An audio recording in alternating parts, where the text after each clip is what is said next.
Did the Pope or anyone at the Vatican tell you why they chose you, why he chose you?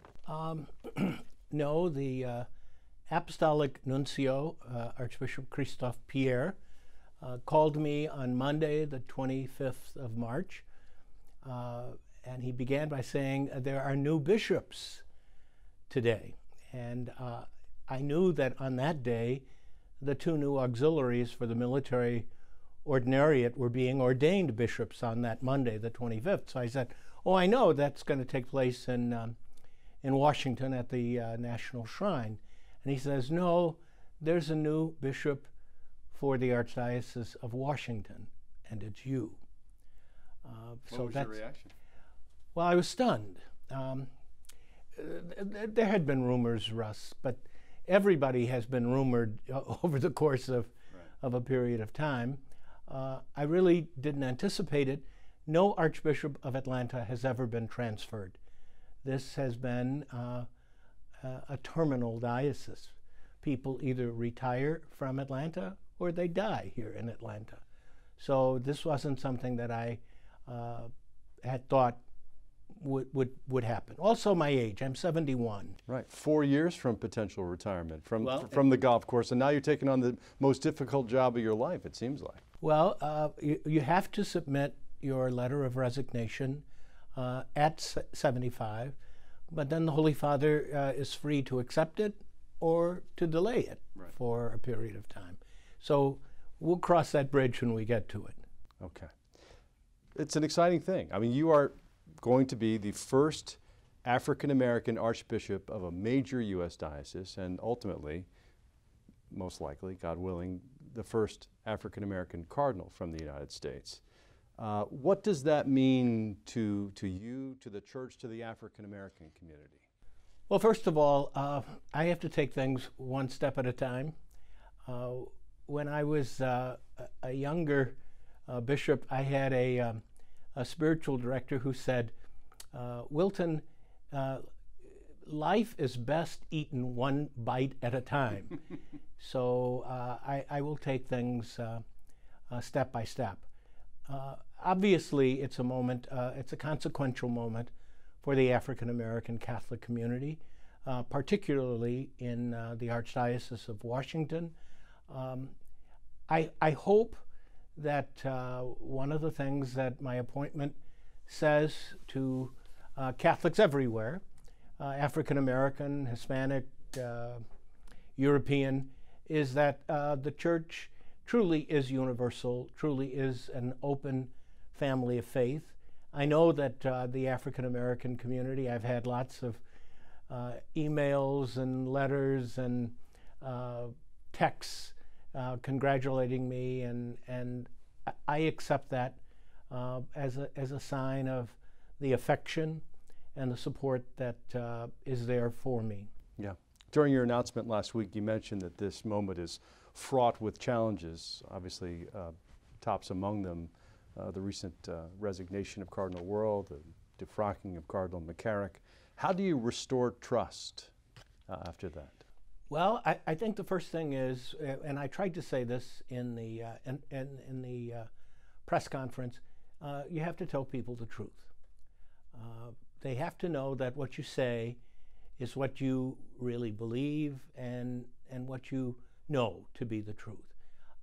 Even when telling the truth is not always what people would prefer to hear. That is, they would prefer perhaps some other set of facts or some other issues to be shared, but to tell people the truth and to communicate to people that you love them, which is one of the things that I hope my legacy here in Atlanta has verified, that I have really grown to love Atlanta, especially its young people, the elderly, the immigrant communities. That's one of the most difficult things that will mark my transition, that I leave behind a host of wonderful people who have become my friends, who have become my family. Sure. People talk about landing at Hartsfield-Jackson And my response is also, yes, it's a big airport. It's the world's busiest airport. But when I land in Hartsfield-Jackson, I'm home. Yeah. So, and that's how I've always felt from day one, that this was my home. And so leaving it is leaving home. Yeah. Well, you'll certainly be welcome back anytime. There's no question about that. Gosh, you were in 2002, as you know, the president of the U.S. Conference of Catholic Bishops, right at the forefront of the zero tolerance policy with respect to the sex abuse issue 17 years ago. I can't imagine your disappointment that we're still having this discussion and it hasn't been resolved. It is a great disappointment. First of all, I think what we did as bishops in Dallas in 2002 was the right thing. I think we did the right thing.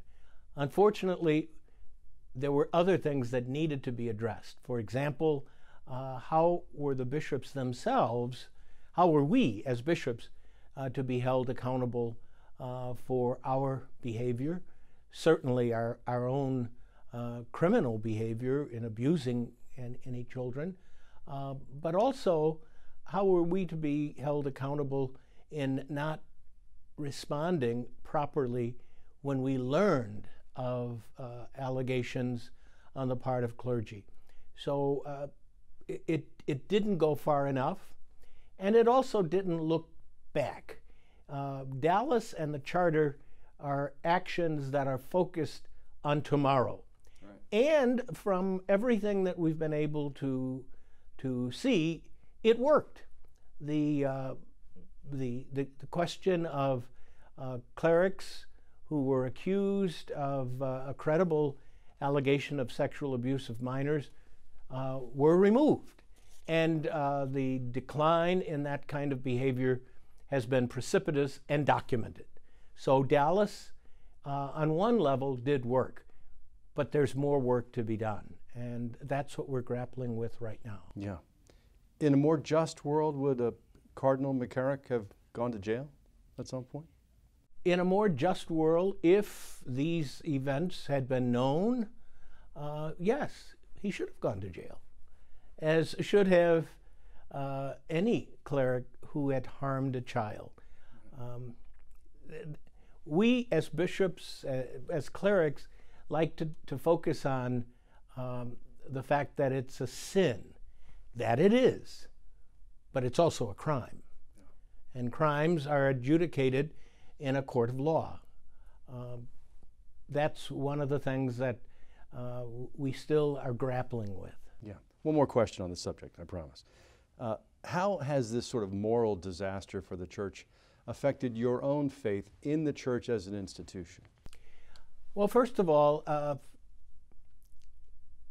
I have not ceased loving my faith or being devoted to the church that I love and that I've given my life to.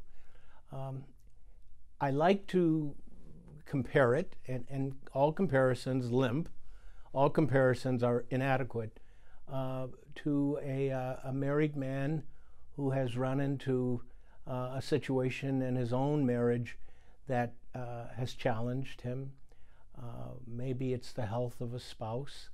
I saw a clip on some social media a couple of weeks ago of a relatively young couple. I think they must have been in their mid-30s, and the husband was suffering from Lou Gehrig's disease, and it was pretty far advanced, and his wife at that point was his total caregiver. Sure. She had to lift him out of bed, she had to clean him, she had to feed him, and I thought to myself, what a wonderful image of what wedding promises really mean. From, you know, and this is also analogously a situation where the promises that I made to the church to love her, to be faithful to her, to be honest with her, to guide her, to lead her, that's being put to the test. In sickness and in health. In sickness and in health. All right. You're going to the political center of this country, yes. Obviously, and you're not a politician, but you'll have a a powerful pulpit if you want one. How's that going to work out, do you think? Well, first of all, as I said in the press conference, I'm going as a pastor. I'm not elected to Congress. But I am obliged as a Catholic bishop to present the Church's teaching. And those teachings that impact the lives of our people, whether they be immigrants, whether they be those imprisoned, whether they be people who are desperately poor, the Church has a message that I have to proclaim that says every human life is valuable from its first moments of inception to its natural death. And I have to say that. Now, the occasions and the opportunities and the situations where I can announce that will vary. But I'm not there to be engaged in the political wranglings unless, of course, the Church in the public forum has to speak up for what we believe is the truth. Yeah, and you have said that there should be a path, citizenship for immigrants who are in this country now. Yes, I have, and I believe that. I believe that the rhetoric, the hostile, brutal rhetoric that is often labeled and given to immigrant people is completely contrary, certainly to the gospel, but I also think contrary to the highest principles of this nation, a nation comprised almost exclusively from immigrant stock. So the country is not full, in your estimate? It certainly is not full. Okay. And at this point, it's saying some pretty awful things about some people who have come here for the very same reason that earlier immigrant folks came. They want a better life for themselves, secure jobs, freedom from oppression, etc. Yeah. It's a time of deep, deep division in the country, and the Church teaches us to love God and love our neighbor as ourselves. And you mentioned social media. I feel like that's sort of part of the problem because it amplifies some of those divisions. What do you think part of the answer is to heal the division we find ourselves in now? Well, I think one of the things that we need to consider and need to evaluate is it's awkward when you have to say, when you feel obliged to say something, and then you have to step back and say, well, that's not really what I mean. I think we need to think more and make a better judgment on our language and on the things that we propose. Social media is a great blessing. It gets information out.